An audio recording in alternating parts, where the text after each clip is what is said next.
Golf Smarter number 671 is brought to you by TGW, the sweetest spot in golf.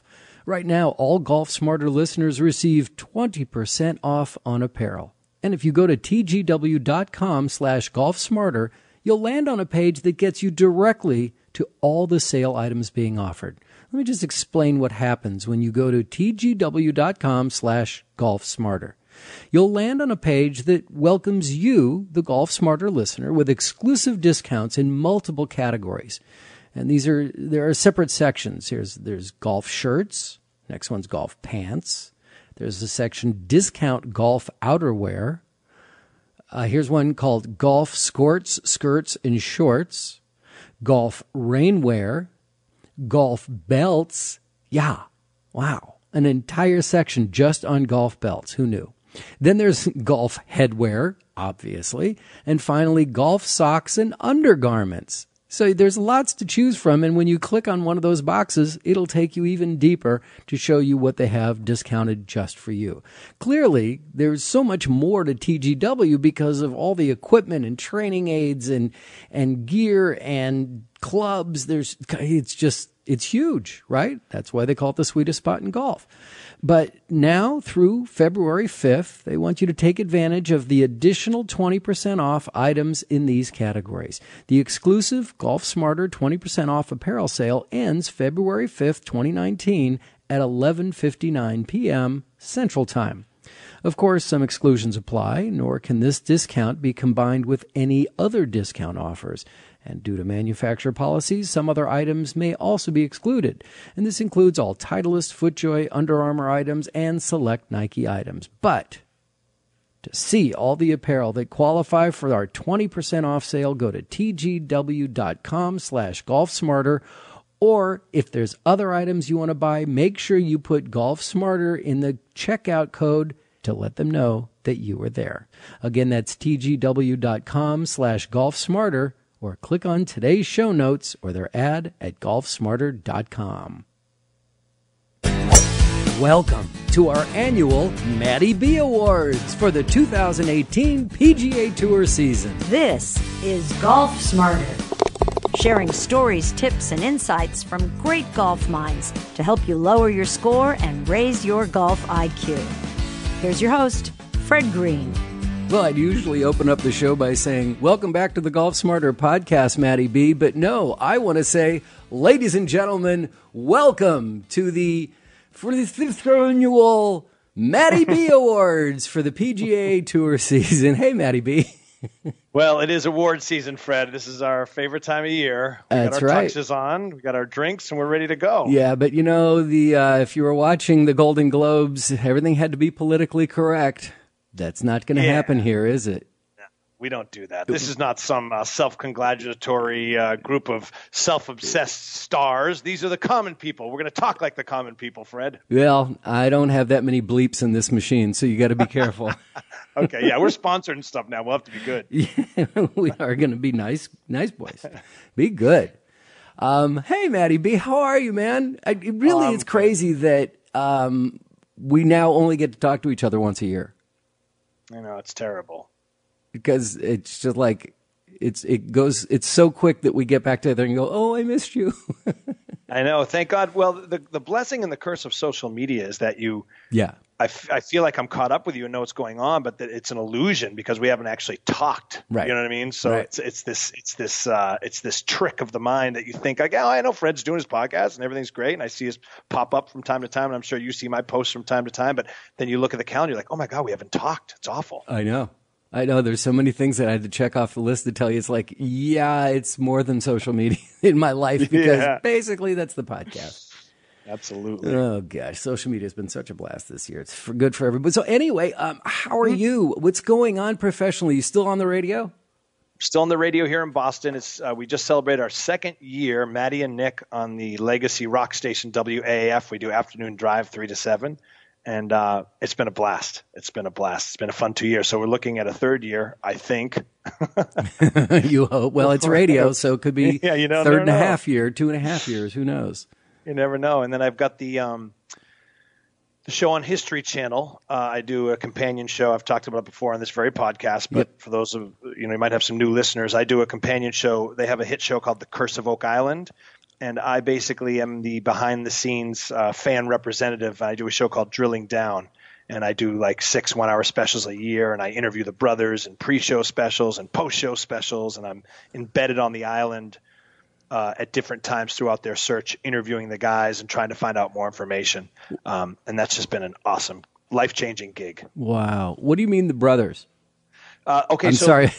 Yeah, You've no, had the it's show fine. on for years, and I still have not seen it. No, it's okay. So Oak Island is an island in Nova Scotia where somebody a very long time ago hid something. They spent an elaborate amount of work and effort to build some sort of underground vaulted chambered system hiding something. And there's been for over 220 years people trying to search and figure out what's underground on Oak Island, what was hidden and why, including former American president and a bunch of people throughout history. So the latest searchers are these brothers, Marty and Rick Lagina. They're from the Upper Peninsula of Michigan, and they've been the stewards of the island now, searching on the island for about a decade. And the show is in its 6th season on History Channel.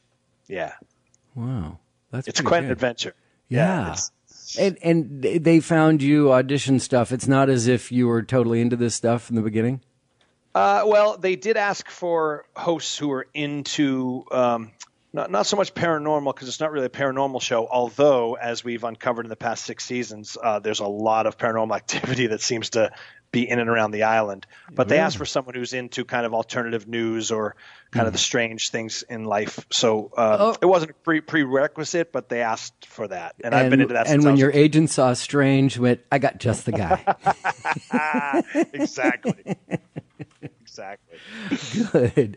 Well, I'm glad to hear that everything's moving along. Are you able to do commercials still? Just the radio show is so consuming. Commercials or acting, anything like that? Yeah, when I moved from New York back to Boston, I lost all that. I can't, you have to day-to-day audition for commercials and TV shows and films. Although I did book a film, I have a setup in my basement, like a green screen and a voiceover studio. So I still do some voiceover work, and I did book a film from the basement. Wow. I did this movie called Rough Night. It was Scarlett Johansson. It was like a girl's version of The Hangover. Girls on a bachelorette party. Yeah, yeah. And I play a cop who pulls over her boyfriend and gives him a field sobriety test. It's a pretty funny scene. So I auditioned right from home, and we shot it in New York. But I don't get to do much of that because of the radio show and the History Channel. Right. And I'm doing I've entered the podcast realm. I'm sorry. Oh, no, MattyB. I can't invite the competitors on my show. Jeez. So, wait, what does that mean? You're doing a weekly podcast? Yes, a weekly podcast. And you'll be happy to know it has nothing to do about golf. Oh, I'm so happy. I don't need a big name star competing anywhere. It's actually it deals in the paranormal, kind of related to Oak Island. Back to Strange. Yes, back to the strange stuff. It's called the Monsterland Podcast. And what's it about? It's about paranormal, claims of UFO abductees and people who have seen UFOs, Bigfoot, paranormal, ghosts, everything that fits in that kind of category of things we can't explain. There's an area in Massachusetts. It's a 5,000-acre state forest near Leominster, Mass, that has long been a hotbed of paranormal activity, and the locals refer to it as Monsterland. Okay. So what we do is we look at cases that are happening right here in our backyard and then compare them to stuff that's happened nationally or internationally, actually, all kinds of famous cases, and we try to draw parallels and say, well, this is going on here. What might it be? And try to figure out what's going on in our own backyard by looking at other cases through history. And last summer, while we were doing the podcast, I don't know if you noticed this or saw this, but the New York Times did an article. The government released video of what they call the Tic Tac UFO, where the government admitted. You didn't see this? Look it up after this interview. You'll be blown away. It's kind of the UFO. Yeah, look up Tic Tac UFO. It's the first admission, really, by the U.S. government in any sort of real way that a U.S. naval carrier is being stalked by this thing, and these fighter pilots were chasing it, and they released the video. It was going at radical, vertically up and down faster than they could follow it. It was flying in all these weird different ways. Whoa. And the government just said, we don't know what this thing was, and we admit to that. So it was kind of it was a great way to kind of kick off the podcast, because that happened like right when we were starting. Wow. What people what people in that ufology call ufology. Yeah, they call disclosure. Will we ever know the truth? And right. It was kind of a big step in that direction if you believe that that'll happen someday. Ufology. Yeah. Is that what it is? Not UFO? Ufology. Ufology? Yes. Have they legalized weed in Massachusetts yet, man? Actually, they did. Yes. Oh, no wonder. Yeah, you guys, you're going to build your audience like, whoa, dude. You know what I saw last night? I don't know. I forgot. That's the compelling thing about it for me is that you would think that what drew me into it was, well, when I was a kid, I had a couple paranormal experiences, but you tend to over the years kind of just move on with your life but it's the witnesses that are so compelling to me because these people are not that. They are, some of these people that have seen weird things in Monsterland are the most sober, hardworking Massachusetts. They got the accent and they're embarrassed by it. And their lives have been, in some cases, really kind of turned upside down. They don't want to, but they just look at me and they go, you tell me what I saw. And then they'll tell their story and you're like moved. It's like actually emotional because they're moved by it. So it's been an eye-opening experience, definitely. I can imagine. So I have a recommendation if you kind of love that kind of stuff for a podcast to listen to. Have you heard the RFK tapes? No. Oh, dude. So the RFK tapes is a 10-part, it's a documentary podcast looking at the conspiracy theories that Sirhan did not act alone. Oh, I'm going to start today on my commute into the radio show right after this interview. I'll tell you, I listened to all of the episodes and all of the bonus episodes, and I still don't have a decision how I feel about one way or the other.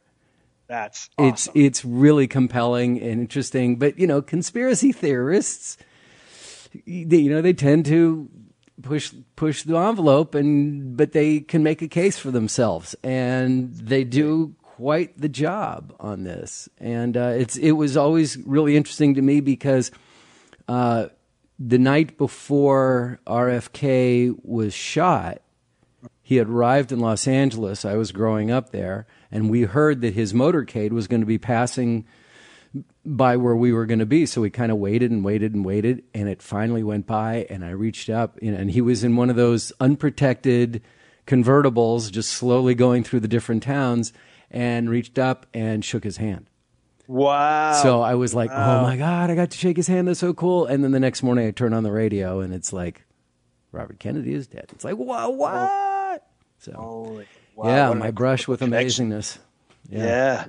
At an early age. Anyway, so it's time for us to once again talk about a recap of the PGA Tour season. Now, if nobody has heard this before, or if you've tried to avoid it, we've got you now. So Matty and I just, we don't talk about the PGA Tour on Golf Smarter all that much because as soon as we talk about it, it's old news. And a lot of people I know that they don't listen as soon as the podcast comes out. They may listen a couple weeks, but that's why I do the kind of evergreen content that I do so that you can listen anytime you want, but not for this show. So we're going to recap the entire previous season, but with a little tongue-in-cheek and a little bit of irreverence, if I can use that word, or just straight-out rudeness, and definitely politically incorrect. So if that's an issue for you, please put it on pause and come back next week. So, and actually, let me promote. No, I'm not going to. So, no, we've got the next two episodes are with somebody from the PGA Tour, the USGA Rules Committee. Oh, yeah. And the first episode, we talk about why and how of the rule changes. And then in the second episode, we talk about what the rule changes are and different rule changes that affect the amateur golfer. So Excellent. It's a good two-parter. I'm really excited about that. Recorded a while ago, but I've been waiting for it. Waiting for 2019 to make it happen. But first, we had to do the MattyB Awards. Yay, MattyB! We've had to cut the budgets this year. We don't have the big room. We don't have the band. We don't have the announcer or an audience. But Matty and I are here. Well, in full disclosure, all those people are part of a restraining order where we're not allowed to be near them when we present the awards. So they've learned over the years. That's right. Yeah. So Fred, from your touch of greatness with a important figure from Boston when you touched RFK's hand. Similarly, you are now going to walk through the greatness that is the MattyB Awards. Another man from Boston of great import, myself. That's right. A legend in his own room. A rumor. No, a rumor in his own. A rumor in his own room. A legend in his own mind. Okay, so. Yeah. All right, where do you want to start with this one? We have great categories this year. I've brought back some old ones, like best worst moment of the year. Good. We've got a couple new ones. Of course, it's a Ryder Cup year. Yeah. So we'll do a couple. Ryder Cup awards. But let's start right out of the gate. Let's start with a huge one. Okay. And this has never happened before in the history of the Matties. We have a 4-way tie. So there's going to be 4 Matties given away right here, Fred, right now. Right off the top, we have to. Right. We didn't budget for 4 awards to hand out. We only got 2 at most for each category, but we'll figure out how to do this. We'll give them an IOU. Okay, it's an award I've done before in the Matties. It's the lamest major winner, and we have a 4-way tie in 2018. All 4 major winners, incredibly lame. Congratulations to the field. First of all, you have Pat Reed winning the Masters. I mean, non-Ryder Cup Pat Reed ain't exactly Captain America.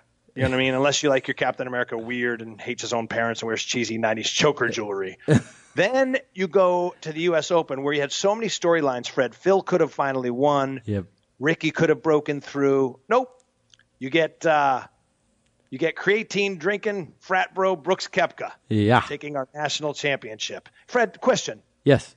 Yes or no? Have you ever met anyone named Brooks that you liked? No. Okay, then I rest my case. We move on to the British Open. Wait, Your Honor. Please ask the follow-up question. Have you ever met anybody named Brooks? No. Okay. There you go. Well, look, I report, you decide. Okay, fine. The British Open was then won by... The Open Championship. Oh, that's right. No, you don't care. I call it the British Open. Okay. We're in America. Okay. The British Open was won by that electric European fireplug known as Francesco Molinari. Now, I'm not sure if you knew this, Fred, but his name directly translates as "who gives a crap all." I've never seen anyone win a major golf tournament looking like his girlfriend broke up with him in between biology and Western Civ class. Good God, he looked bored. He looked like, remember Droopy the dog? Yeah. It was like Droopy takes Carnoustie. Oh, no. That win was literally the worst thing to happen in the United Kingdom since Madonna decided to move there and adopt their accent. Then we go to Glory's last stand. It's our last chance, the PGA, Fred. It's our last chance for an interesting major winner. I'm on the edge of my seat, but what do? We double our boredom with double mid-dumb Brooks Koepka. I'm not sure if you're aware of this, Fred, but when he became the first – this is an amazing moment. When he became the first player since Tiger Woods to win those 2 majors in the same year, he almost had a human emotion. It was unbelievable. It was really beautiful. He was given a 21-gun salute, Fred. I'm not sure if you knew that, but it's a bunch of 21-year-old frat bros who flex at the same time their biceps. So it was really a beautiful moment. That's a radio joke. You used that on the radio. There's no doubt in my mind. No, I can't do any golf material. It's been banned. Oh, really? Let me do it. Come on. No. Don't you guys talk sports a lot?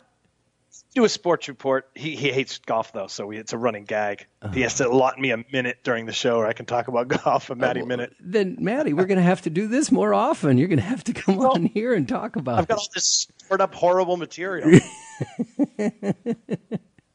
So congratulations to all 4 lame major winners. It really was a crappy major year for me, at least. Look, some people love Brooks Koepka, some people love Dustin Johnson. I think they're just kind of dead-eyed and boring. They're kind of like the jock thing. I don't like them. I'm sure they're wonderful human beings, but I just, as a golf fan watching golf, I'm talking, of course. What do you want to see? What is it that you want to see out of that? I like passion. I like storylines. I like passion. I like interest. They both just seem like, and it's not their fault. It's just their personal gait, if you will. They're just kind of like dead-eyed kind of machines. And they're boring in their post-game interviews. They're boring in their pre-game interviews. They're sick athletes. They bomb it. There seems to be very little art, It's just a sense, like a guy like Jordan Spieth I love because he's diminutive. Ricky Fowler, these guys, they're interesting. They're not these freaks of nature who can bomb it 400 yards. They play golf, and that's just who I like. Those type of characters really interest me. You mean those guys who didn't win this year? Yeah, exactly. Okay, fine. Everyone I was rooting for, basically. Okay. Well, that was really interesting. A 4-way tie. And before. Well, kind of three. It's a 3-way tie because Brooks won it twice. Right. Okay. Exactly. He even screwed that up for me. Yeah, he really did. Wait, before we go to the next award, I need to tell you that this episode of the Golf Smarter podcast is brought to you by Peter Millar. Do you have Peter Millar clothes in your closet? Indeed, do. Peter Millar, beautiful. I think it's like a pullover sweater thing, zip up, half zip up. It's gorgeous. They make great stuff. Classy. Peter Millar is the classy golf manufacturer. They make great clothes. It covers up for my golf game. At least I look good. Because you look good. Anyway, if you do play golf, then you do own Peter Millar clothes. It's just a fact, because you're going to want Peter Millar clothes in your closet because you're going to want them when you're on the course, not just because of the quality, the value, the style, but they're the most comfortable golf clothes that you can possibly get. And right now, I wanted to tell you about these 5-pocket pants. What I love about these is that they offer so much comfort and style that no matter what I'm doing, how's this one? It's like, I'm playing golf today, but we have plans tonight and I need to get directly to the plans from the golf course. And so usually I'd come home, shower, change the whole thing, but I can do that with my Peter Millar pants. These 5-pocket pants are perfect from going from the golf course to another event. They're lightweight. They're highly breathable. They're made from the highest quality Pima cotton and have comfort stretch for ease of movement when you're playing golf. They have Peter Millar's exclusive wash and finish to enhance their softness. So they keep getting softer the more you wash them. They can be worn year-round, and since they're machine washable, they're easy to take care of. The 5-pocket pants are the most comfortable pair of pants you will ever wear. I can say that about everything I've worn from Peter Millar. And right now, you can head over to petermillar.com/golfsmarter to check out some of my Peter Millar favorites. Be sure to use my link, and you'll receive complimentary shipping and a free Peter Millar golf cap. That's Peter Millar, MILLAR.com/golfsmarter, petermillar.com/golfsmarter. All right, next award, next MattyB award for the 2018 PGA Tour season goes to... This is the category, Fred, worst performance by a duo or group. Worst performance. Wait, these are not the Golden Globes. Or group. And congratulations goes to... Oh, I have a feeling I know where you're going to go with this. The U.S. Ryder Cup. Yeah, I win.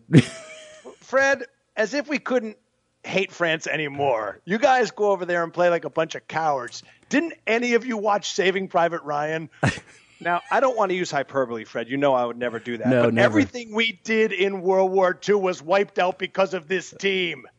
It was a new kind of D-Day, but that's D for daddy, because who's our daddy? It's Europe, Fred. Thanks for nothing, you gutless team. Oh, ouch. I mean, it really was not even anticlimactic. It was like, I'm not gonna. I'll read the headlines tomorrow. I don't know what I just don't know what to do about this. This has been going on ever since the Ryder Cup Task Force, which is a ridiculous overreaction to this. I guess because if you look at them on paper every year, you think, oh my God, we're going to kill them, But there's just something about the Europeans have this spirit. It's kind of it's a little analogous to what I was just talking about, Fred, about what I look for in a player. It's that art. It's that humanness. It's that soul. It's that grit. It's fighting. It's playing golf. And you have these kind of PGA Tour robotic type of guys who are just out there and they're used to being taken care of and pampered. And not to say they're not pampered on the European Tour. It's more of a ethereal spirit I'm talking about here, And you've got these athletes who are in their own bubbles in a way. Yeah. And the Europeans seem to be bonded in a way that we don't seem to be, despite the pod system, which did work. But we've lost it again somehow. And quite frankly, we just got outplayed. Mm-hmm. Wow. Which is part of it too. And it was an away game and all that. But boy, there just didn't seem to be, with exceptions, like Patrick Reed. There just doesn't seem to be. It seems like they don't care that much. They don't care as much as we do in a way. It feels like. Well, and we talk about this on the show for amateurs, for ourselves all the time. Is don't get over emotional. Don't get too caught up in any single shot. Right. And these guys, like, these guys have hit so many shots. It's like, okay, I'll deal with it. I'm good. Yeah. Yeah. Maybe they have to untrain themselves in a way to that end. It's like when you're in a tournament. Yes. Because when you're in a tournament, when you go to a live tournament, which I've done many, many times, they all look the same.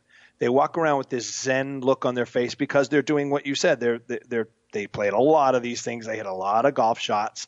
They have to stay in this kind of Zen mode. Well, plus they have to avoid the distraction of the people that they're walking right next to. Correct. They have to check out from that. I would think that is really difficult because there's people who are going to, especially in a Ryder Cup situation, there's going to be guys who are going to be hounding you the entire time.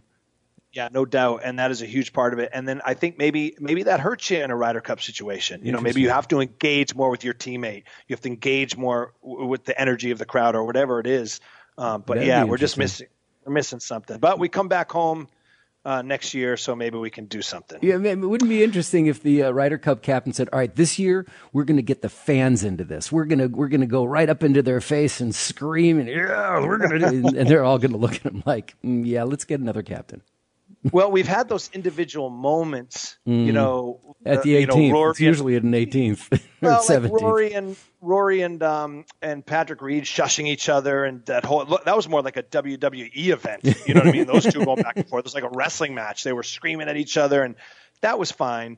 And then Bubba started it all. I don't know if you remember, like the year of the Ryder Cup Task Force, or maybe the Ryder Cup before. I don't remember, but Bubba, it was in Europe, and he made the crowd yell during his tee off, and that's now become a thing. So there are individual moments of that, but the team itself seems to be missing something. It's almost like they're scared. They're scared of the Europeans. We're like snake bitten or something. Yeah, well, Dustin's, or Bubba's an emotional guy. He wears his emotions on his sleeves, and he's not winning. No, not in the Ryder Cup. Yeah. So we gotta. I don't know. I think maybe some gritty captain's picks. Instead of going with the same old guys. Some gritty captain's picks. The guys who qualify. Yeah, well, I don't know, would you but pick? I mean, gamers. Like I wouldn't want to play Billy Horschel in a match. I wouldn't want to play. What's that golfer's name? Who? Oh, come on. What's the guy's name? I'm drawing a blank. Well,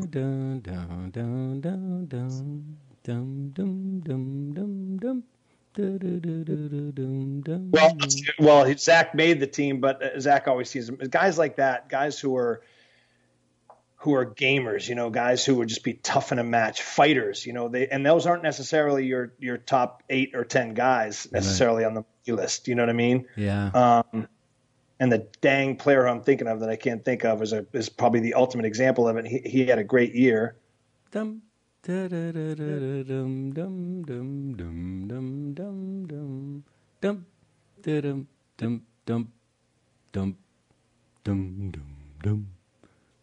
Kevin Kisner. Kevin Kisner is a little grinder, and he like that type of guy. And I don't care where he sits on the money list or whatever. Like guys like that. Like I think the captains need to pick guys who. There's this thing where it's like you got to pick the guy who's hot going into it. I kind of disagree with that. I really do, because I think captains have been doing that, and there's no choice. You have no room to work other than because those guys who make the top guys are going to be in there. But with the captain's picks, maybe we can get guys who have more of kind of a European fighter mentality. And a guy like Kevin Kisner to me is that type of guy. And I would look for. It's like it's analogous to how like Bill Belichick puts together a football team. Oh, here we go. The Bostonians bringing back the Patriots. No matter what the conversation is, a Bostonian's going to bring up either Brady or Belichick. Well, I don't know if you've heard, Fred, that it's been pretty successful.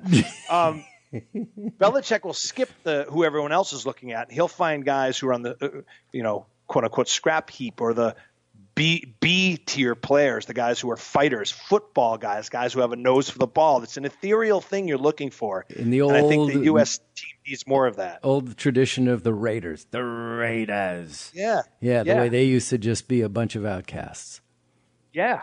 Yeah, ball hawks, guys who are, look at the guys, well, not to get into a football rant, but like guys like Julian Edelman, he's like a glorified with the Patriots. slot receiver. He's not, he doesn't have the physical gifts that a lot of these guys have, but he's a fighter. And I don't know. I think we need more of that on the team. All right, let's move on to the next one because we beat this horse. Another Ryder Cup award, and I've done this one before. Because it is a Ryder Cup year, and when that happens, we have to do at least a couple. This goes to we've as I said, Fred, we've done this before. You may remember the hottest Ryder Cup wife or girlfriend. Right. This is the one that I was going to just let you do on your own, and I'll just stand back and watch. So as people start throwing things, I don't have to be near it. Hashtag me too. Yeah. All right. So Bryson DeChambeau may look strange with his one-length clubs, but apparently consistent shaft length is working for him because, my goodness, hands down, I present to you, Fred. Hands down your pants. Sophia Bertolami. You can see her on Instagram at Sophia and Stella. This gal's a looker. I'll tell you what. If you like your girls gorgeous and blonde and young, then go to PGA Tour events. Right. I'll tell you what, Europe had a tough year with the wife and couple. Did you see the hullabaloo about Tommy Fleetwood's wife? No. Tommy Fleetwood, a young European golfer, a great golfer. He's got the long, beautiful locks, the hair. Right, right. He let's just say it was a May-December romance. His wife was significantly, it was probably more like Harold and Maude. Actually, might be a better equation. So all golf Twitter was up in arms about that because he's this young guy and he's with a significantly older woman. So can you define significantly? I mean, how much older was he? It's tough to say. I think he's in his 20s, and I would put her guessing from the pictures, 50s, mid 40s. No, really? 40s maybe. Oh yeah. Oh, wow. I mean, who knows? But America once again, we're winning the wrong cup. This one, Fred, let's class it up now. Okay, fine. Good. Let's move on to our honorary this is our honorary Lifetime Achievement Award. Oh, I'm sorry. This is the Matty's. It's Lame Time Achievement Award. This goes to the lamest year in years, 2018 itself. Congratulations. This has been the lamest year in golf for a very, very long time. We had a list of boring major winners, as I just detailed, Fred. A boring FedEx Cup winner, Justin Rose. Ugh. First of all, non-American. Second of all, boring. He's like if James Bond had a nerdy stepbrother. The young guns were kind of quiet this year. Mm-hmm. Patrick Cantlay, not exciting. The youth is really taking over the game. There's so many young players out there that are succeeding that like previously it used to be like it was more like the Major League Baseball versus the NBA, right? Where you'd come out of college and then you'd go and get some more refinement into the pros and then you'd make it in, right? And then you'd make it be successful in your 30s. But these days it's like you come right out of high school or you play 1 year of college ball and then you go straight to the NBA. And that's what these young golfers are doing, seem to having success. Well, Fred, now you're sitting down, right? I am. Why, does it look like I'm standing up? I'm not that short. I want to make sure you're sitting down because I did a little research. Oh, wow. Right? Wow. Okay. They really won't let you talk about golf on your show, will they? While it's true, Fred, that young guys now are coming out and winning quicker than they ever did before, it is still an old man's game in a lot of ways. In fact, the 2017-18 season, 64% of the PGA Tour's winners were 30 or older, and only 14% were under the age of 25.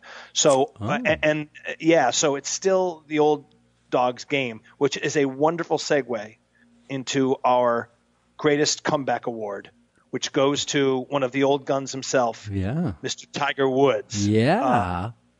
It felt like 2000, Fred, when Tiger Woods, he birdied 6 of the first 7 holes that day. I forgot. Amazing. Back and looked. That was, and the fans flooding the fairway there. Yeah, it was incredible, wasn't it? It really was. And what I loved about it is when he started playing well this season, and no one was expecting him to play well, but and look healthy and strong and hitting the ball down the fairway, but on Sunday morning or Saturday morning at the first tee box of golf courses all over the world, people are going, "Did you see Tiger yesterday? Did you see Tiger yesterday?" It's all everyone was talking about. It was incredible. Yeah, and my wife, who does not care about golf, she sees it when I'm watching it, and she'll just walk by. For years and years that's been the case. She stopped in her tracks when she saw that scene of him coming up the 18th with Rory, Rory letting him go. It was an amazing scene. It was one of those emotional, once in a generation. Yeah, and it's arguably the greatest comeback, not in the history of golf, but in the history of sport. There's been a lot of conversation about that because so many great comebacks were from coming back from injury, physical ailment, car accident, things like that.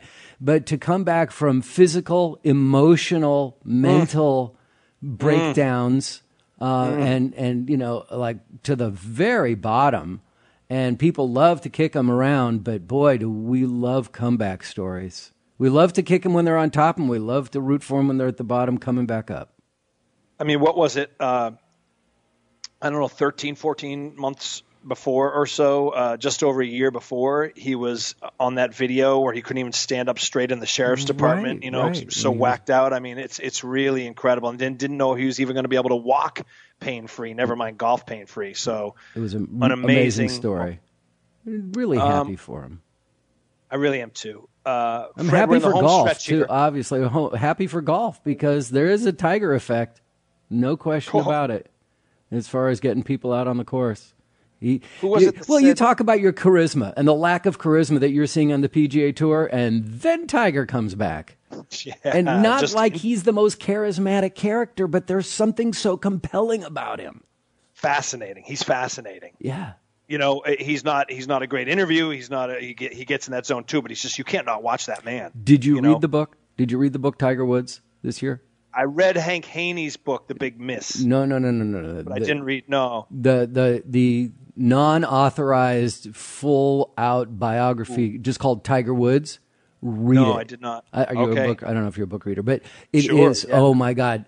From the first paragraph, you're totally hooked, and that's on the acknowledgments. I mean, in the opening, before the book starts, but even the first paragraph of the story, and the first chapter is called Finale. I love it. It is it's hard to put down. It's really, really well done. I'm in. Yeah, I'm in. You're gonna love it. Well, Fred, the ushers have moved into the hall here, and they're starting to kind of like they're giving me that dirty look. So we're in the home stretch. I'm gonna have to wrap these up here. Okay. Because we only had the hall for a half hour. Right. Because over the years we've already into 40 minutes in. They know what we do at the Matties, and they've over the years shortened us, which is actually smart. Okay, so let's do this. Let's go with the best and worst. Let's save best and worst moment of 2018 for last. Let's go to the MVP of 2018. Okay. The MVP of 2018. 2018. MVP. The MVP, the most valuable player of the 2018 PGA Tour season. Envelope, please. Probably should go to Brooks Koepka, right? I mean, he had the done, but I can't, as I've detailed for other personal reasons, I can't give it to him. Webb Simpson could be a dark horse. He's had an unbelievable resurgence. And with the anchored putting, he was able to get through that and actually putt unbelievable.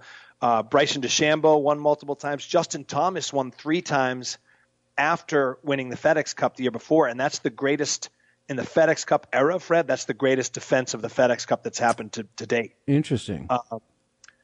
Could go to Tiger. He saved the year in a lot of ways with that moment at the end of the year, winning the Tour Championship. Heck, I could give it to Bryson DeChambeau's girlfriend. You already have. I'm going to give. He has. I wish. What? Okay. I'm going to give it to the aforementioned, your upcoming guest, in a way, the USGA and R&A for their rules changes. They're much needed rules changes. These rule changes that I like to refer to, and many people, as common sense rule changes. Yeah. I read through these rules and I say, thank you, God, what took us so long? These are the type of common sense things that everyday golfers like you and I have been begging for a long time. If I address my ball and I'm doing nothing to make it move and it moves, I should not incur a penalty. Absolutely. Some of them were really surprises to me, Fred, like being able to touch the sand. I couldn't believe that. I think there's a lot of rules people don't even realize that are in there. My father actually printed them up for me. We were reading them over Christmas time, and just amazed at some of the rules. We were really surprised. I know you'll get into that in your upcoming episode. So good on them. They get the MVP of 2018. Let me ask you this, though, Fred. Yes, sir. If there's one rule in golf that wasn't addressed that you would like to see changed, what would it be? Ooh, Well, I'm thinking of that, MattyB. You tell me which one you would like to have seen. I definitely have been saying it for years. If your ball rolls into a divot caused by another player's previous shot, I think you should be able to roll it back out of the divot. I think because to me, I've never heard a compelling reason other than someone blankly looking at me and saying, you play the ball as it lies. You play the ball as it lies. Well, that's not an answer to me. To me, it's a man-made obstruction. Someone has hit their golf ball that wouldn't normally already be there. And if they put right now, and isn't that ground under repair? Correct. And here's just what's not going to happen. Officially. Mark my words. I think I've said it on this podcast before. I want it saved for all time. Here's what's going to happen. In a major tournament, two players are going to be in sudden death or tied on the last hole. They're going to both hit 300-yard drives down the middle, and they're going to be licking their chops. One's going to roll in a terrible divot that's there from the previous days, and one's not. And it's going to cost that person a major.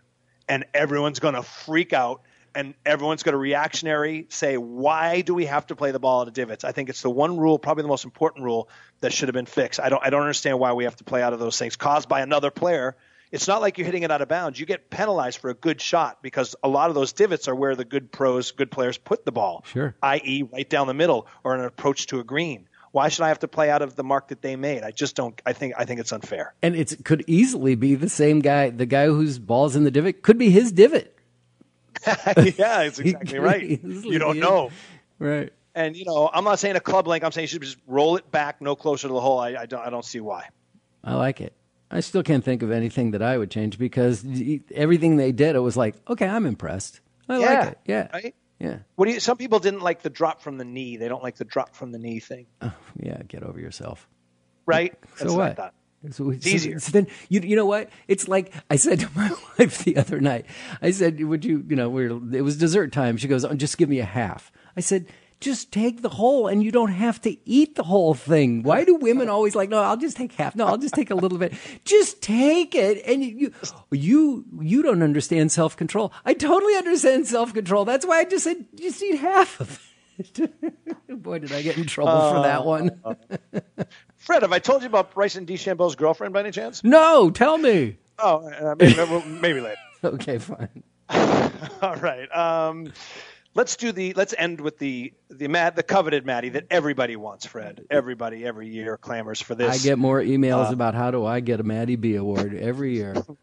Or how? Of course, it's the best. The second most emails is how do we shut him up? Yeah. Who was that guy that we did? Like in one of the first ones, you said something about a player. It was probably about a Ryder Cup thing, and it was a player. I know exactly what it was. And I was going on one of my famed xenophobic rants, right, about America and Louis Oosthuizen. Louis Oosthuizen, you ripped, and I got the nastiest email from someone going, he's obviously not paying attention to the World Tour. No, he's probably not. Love it. We love you, Louis Oosthuizen. Yes, he's had an amazing career. Yes, he has, despite what you thought. I was correct. I said he wouldn't win another major, and he hasn't since. Yet. But we move on. Please. Best worst moments of 2018. Let's the end best on worst note. Moments. Yeah, I'm sorry. Excuse me. The best moment of 2018 and the worst moment of 2018. All right. The final two. Where would you like to start with that? Let's end on a positive note. So let's start with the worst moment of 2018. It was the match with Tiger and Phil. Did you hate it?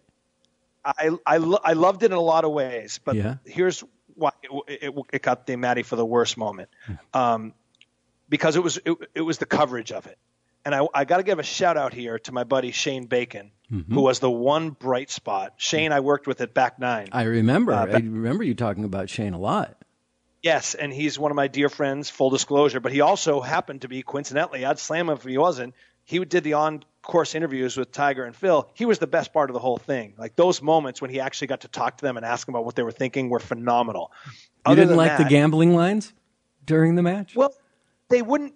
First of all, they kind of blew it on that because they weren't doing what they said they were going to do, i.e. challenging each other with prop bets. The prop bets were ridiculous and simple. They weren't putting any pressure on each other with the prop bets, which is what the whole spirit of it was. In other words, Tiger's got a 4-footer to have the hole, and Phil go, hey, $50,000, you missed that.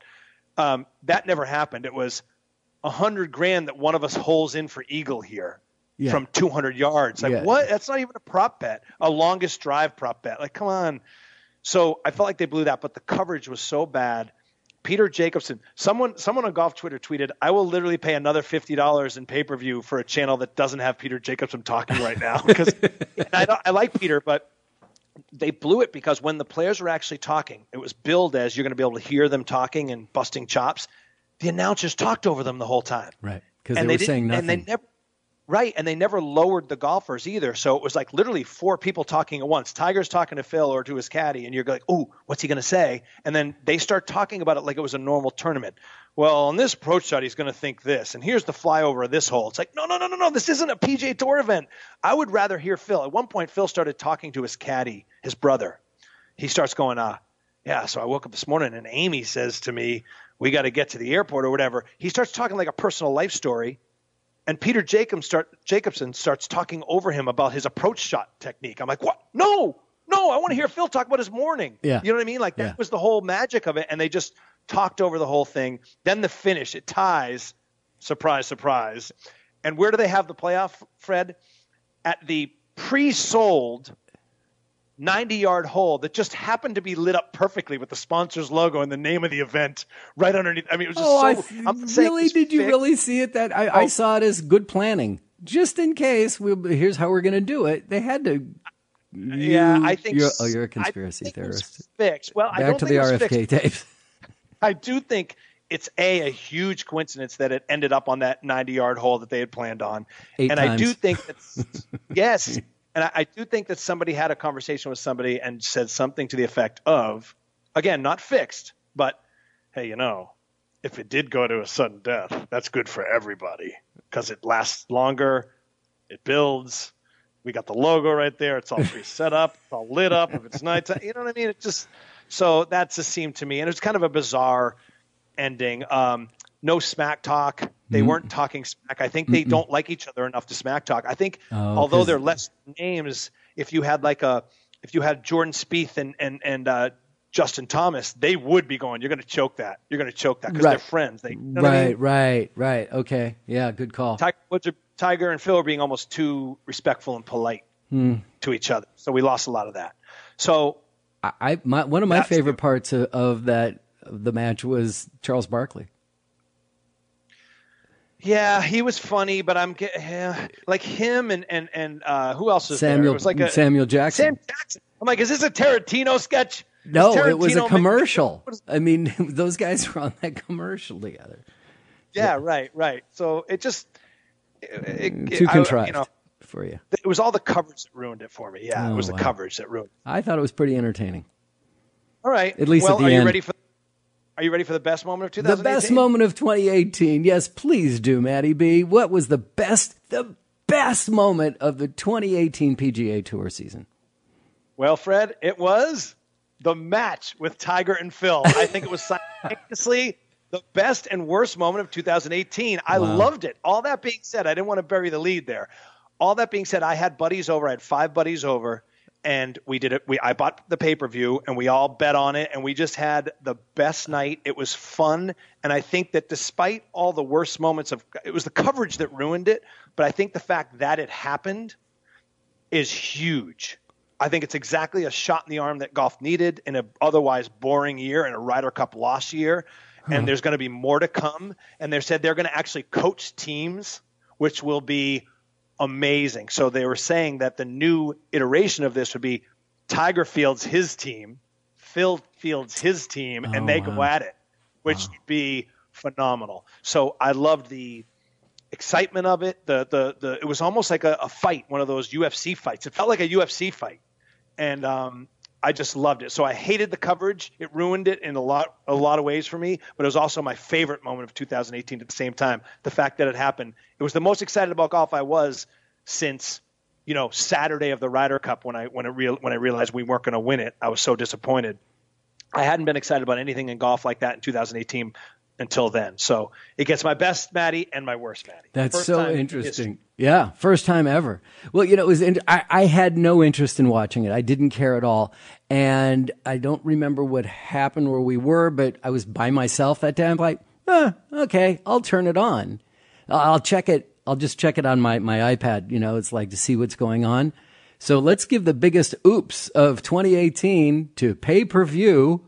All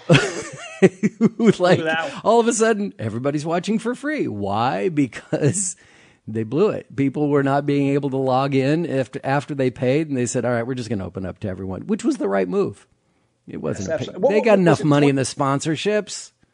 Was it $20, I think? If I remember, you're the one who paid for it. I didn't. Yeah, I think it was only $20. And I was thinking to myself, what a great price for a pay-per-view. I think pay-per-views in general, like $20 is the perfect price because not to go off on a rant about pay-per-views, but I think it's penny wise, pound foolish a little bit. Like I think way more people would pay $20 to see like a fight or that match than they would $50 or $100 to see a fight or that match. So I think that's like right in the pocket because I probably wouldn't have got it as big a golf fan as I am, as you know. If it was $100, I probably would have got it anyway. But people who are on the periphery, well, you had all your buddies over; they can each put in a 10 or a 20. Yeah, you're fine that way. So, now, would you like to see the match on a NBA court, say Durant and LeBron? Would you watch something like that? Can you see this translating to other sports where they mic them?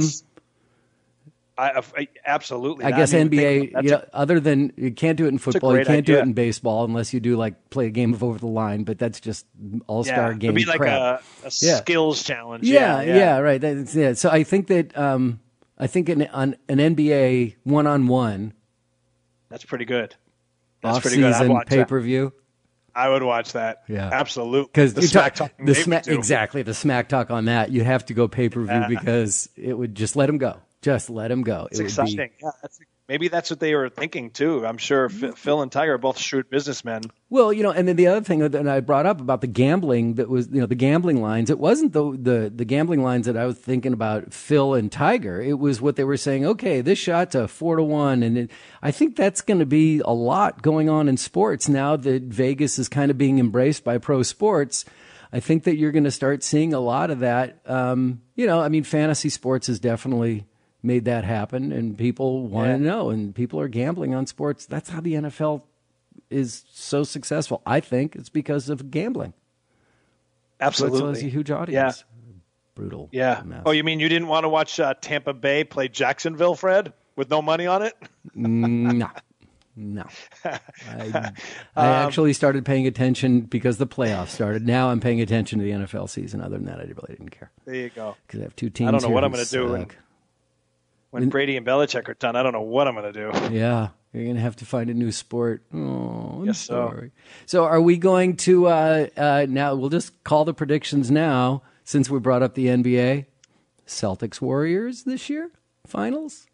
Well, this Boston Celtics Bay team, Area. Are we going? The Celtics team has to get themselves together a little bit. So do the Warriors. Yeah. I mean, it's a long season, and it probably should be those two teams, But Toronto's making an awfully good play for it. Yeah, they are. And the other night, Gordon Hayward finally looked like Gordon Hayward. And now he had a 33-point game or something a few weeks ago, but I watched that game and he still didn't look like Gordon Hayward. Right.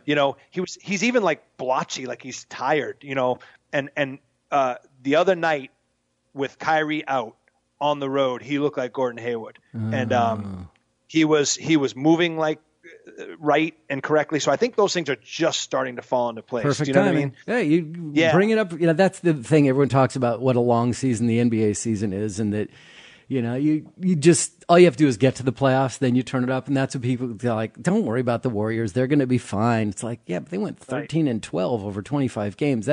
They looked pretty mediocre. They just looked like another basketball team, not the not the juggernaut that I've been watching the last 4 years.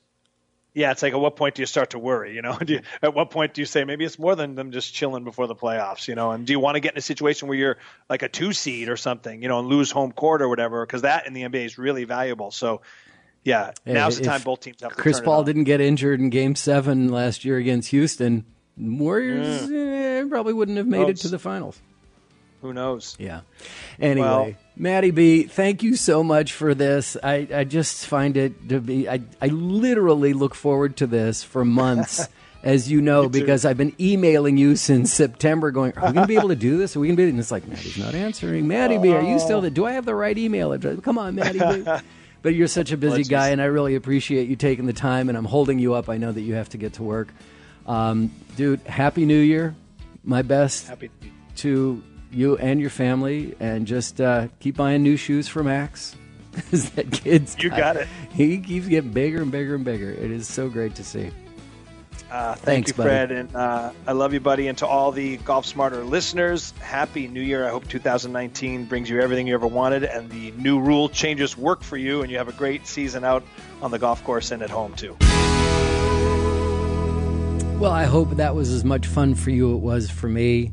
And if you were insulted by any of it, I'm really sorry. But I just, we have to let it happen once in a while. Do we have to be perfect always? Not in golf, that's for sure. And as I mentioned earlier, the next 2 episodes are all about the rule changes that have just taken effect for 2019. Our guest will be Joe Foley of the USGA Rules Committee. Don't forget to go to tgw.com/golfsmarter for 20% off apparel with the coupon code GolfSmarter at checkout. The exclusive Golf Smarter 20% off apparel sale ends February 5th, 2019 at 11:59 p.m. Central Time. If you have any questions, comments, suggestions, or complaints, follow me on Instagram, Facebook, and Twitter at GolfSmarter, or click on the Hey Fred button at golfsmarter.com.